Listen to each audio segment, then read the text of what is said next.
शान्तिपोतम् वन्दे महापुरुष ते चरणारविन्दम्। श्री सीतारामचंद्र भगवान की जय हो। श्री हनुमंतलाल महाराज की जय हो। श्री सद्गुरुदेव भगवान की जय हो।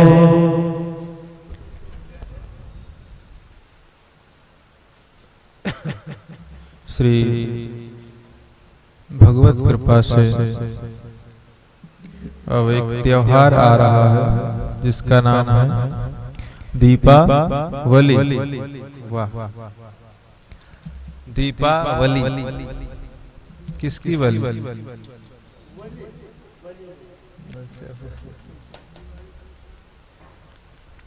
हाँ, तो दीपावली से पहले आती है धनतेरस। अच्छा, जानते हैं धनतेरस और दिवाली क्यों मनाई जाती है? हाँ, और भाऊबीज क्यों मनाई जाती है? माहिती का मैं तारा माहिती। धनतेरस लोग इसका अर्थ करते धनतेरस वो धन खरीद, स्टील के सोने चांदी के बर्तन भाड़े खरीद के घर में धर लो, यही इसका लोग अर्थ लगाते हैं। पण ऐसा नहीं है।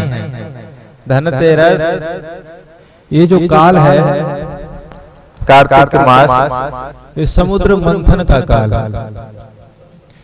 जब ऋषि की श्राप से लक्ष्मी जी सागर में प्रवेश कर गई थी, तो उस काल में इसको थोड़ा साइलेंट रखते हैं। तो भगवान ने एक लीला की लक्ष्मी जी को बाहर निकालने के लिए। समुद्र मंथन काल के लिए देवताओं और दैत्यों में झगड़ा करा दिया और सब सीताराम हो गए।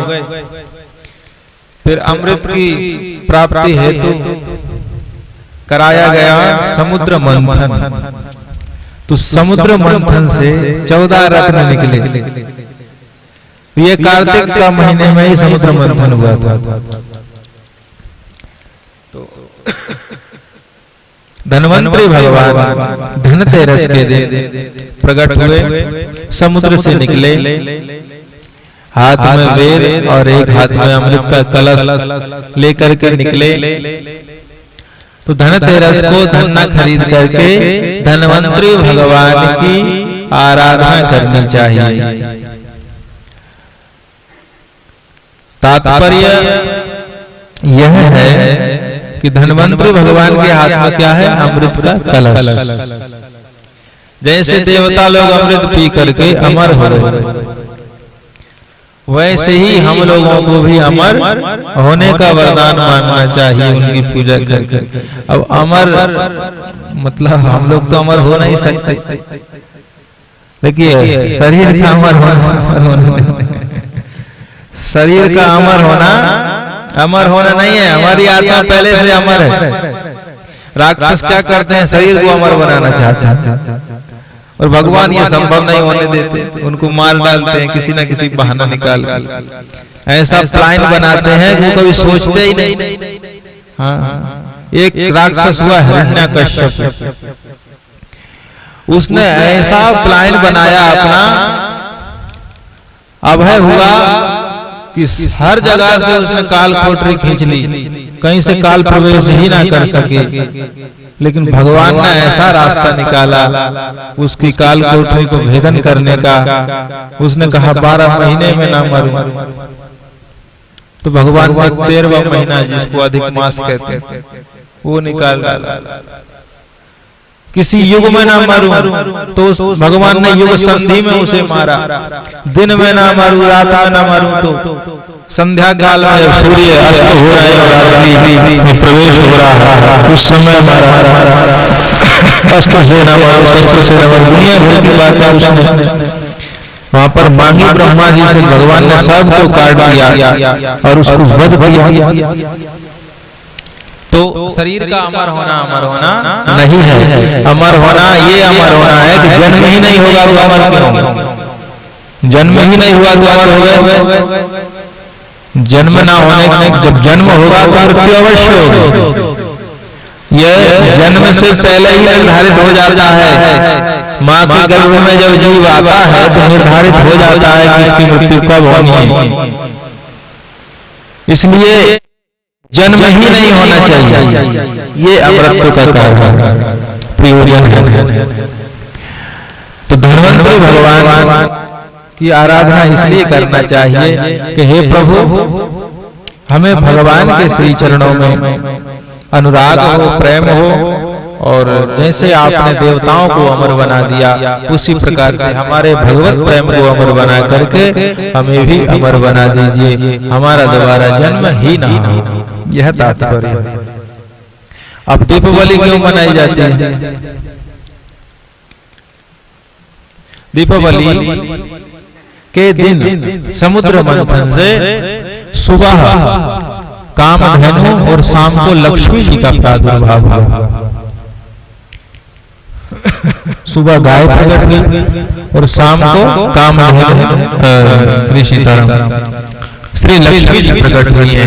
इसलिए दीपावली के दिन लक्ष्मी जी का पूजन होता है और गाय का भी पूजन होता है। इधर गाय का पूजन होता है, इस समय नहीं होता।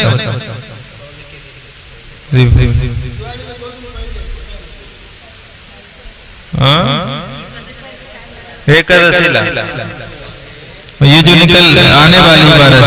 अच्छा, तो उधर उत्तर भारत और मध्य भारत में दीपावली के ही दिन गाय की पूजा होती है। गाय बैल सब को पूजा जाता है।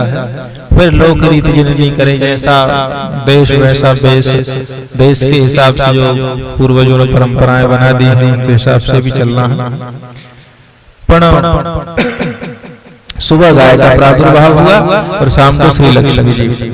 तो ये इसलिए इनका ये जन्म दिवस मनाया जाता है।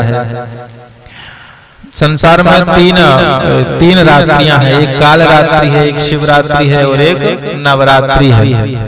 अब नवरात्रि सब जानते हैं, शिवरात्रि भी सब जानते हैं, लेकिन काल रात्रि जानते हैं? ये दीपावली की रात्रि को काल रात्रि कहा जाता है। तो यह काल रात्रि के दोष से निवृत्ति के लिए ये दीप जलाए जाते हैं कि यह जगमगाए, यह रात्रिमय ना लगे, ये दिवसमय हो जाए। इसलिए इस पर्व को धूमधाम से मनाया जाता है। कई प्रयोजन है, उनमें से ये भी एक प्रयोजन है। इसके बाद आती है भाऊबीज।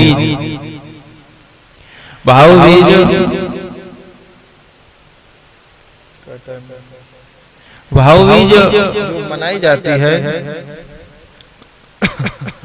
उसका प्रयोजन ये है कि श्री यमुना जी और श्री धर्मराज युधिष्ठिर, श्री धर्मराज यमराज, यह भगवान भास्कर के पुत्र पुत्री हैं, दोनों बहन भाई हुए। एक वक्ता कह रहे थे कि राजा बलि के यहाँ से वो भाऊबीज शुरू हो गई। लक्ष्मी जी ने बलि को भाऊ बना लिया, ऐसा नहीं है। वो रक्षाबंधन वहां से चला है। लेकिन जो भाऊबीज है, भाऊ दूज, भाई दूज, वो यहाँ से श्री यम द्वितीया इसको कहा जाता है। हाँ, यम द्वितीया मतलब यमुना जी ने अपने भाई का निमंत्रण किया।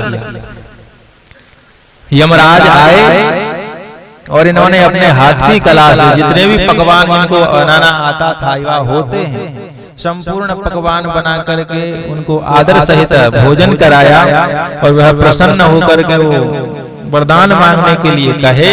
तो इन्होंने कहा कि आपके धाम कोई भी व्यक्ति न जाए संसार से।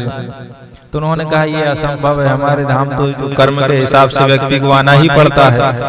तो उन्होंने कहा कुछ सॉल्यूशन निकालो। तो फिर उन्होंने कहा